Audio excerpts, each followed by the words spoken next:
Ce que nous retenons concrètement, c'est que, une fois encore, l'Église a montré la preuve que c'est quand l'homme est en danger, en péril, qu'elle agit. Et nous n'avons pas eu, et nous n'avons pas craint de nous laisser contaminer, je veux dire, mais nous avons pris le risque d'aller aux côtés des populations quand elles en avaient besoin pour leur parler de cette situation. Je dis ça parce que nous avons vraiment pris des risques au moment où chacun essayait de se protéger. Et le pape nous a appelé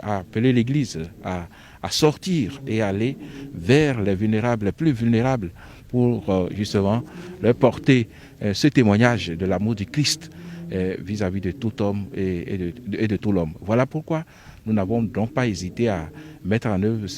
une première partie qui concernait justement ce que nous avons appelé l'ancien cordon sanitaire. Et juste après, nous avons donc élargi la sensibilisation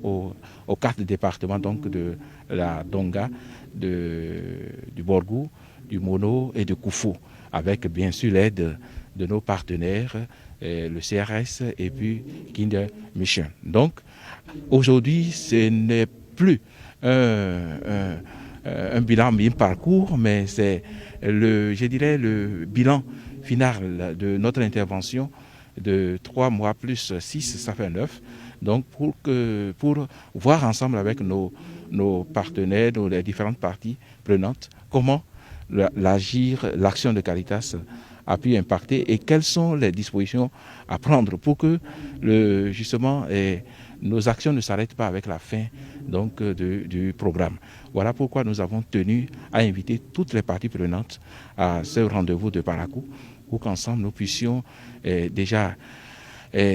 voir l'impact que cela a eu et l'impact positif et que cela serait intéressant que toutes les parties prenantes agissent de manière à poursuivre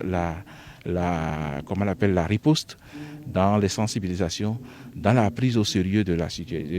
situation. Et puis, il faut aussi dire que il y a quelque chose que je tenais à souligner et que la conférence épiscopale la conférence épiscopale du Bénin nous a invités, c'est-à-dire que travailler aussi à booster notre système immunitaire, justement parce que si nous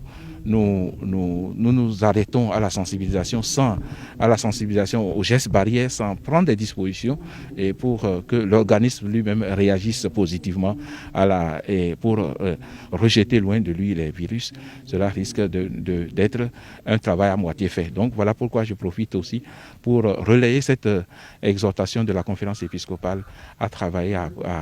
booster notre système immunitaire, c'est-à-dire à renforcer notre système immunitaire en mangeant, en nous nourrissant correctement et aussi en prenant les dispositions qu'il faut pour que le système immunitaire ne s'affaiblisse pas. Un bilan, d'accord, et parce que de toute façon, nous avions prévu que cela n'aille pas plus loin, mais actuellement, nous sommes en train de malheureusement constater que les chiffres grimpent à nouveau. Cela veut dire qu'il y a une baisse. Il y a une baisse de vigilance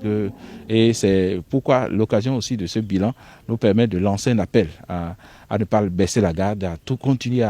à observer les prescriptions sanitaires et comme je l'ai dit aussi, à continuer à travailler à renforcer notre système immunitaire. Nous avons entendu aussi l'appel des parties prenantes. Nous allons continuer aussi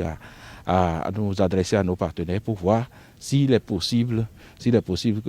compte tenu du contexte qui s'aggrave, est-ce qu'il est possible de continuer avec eux, avec leur appui, une nouvelle phase. Mais cela reste entre les mains de la providence divine.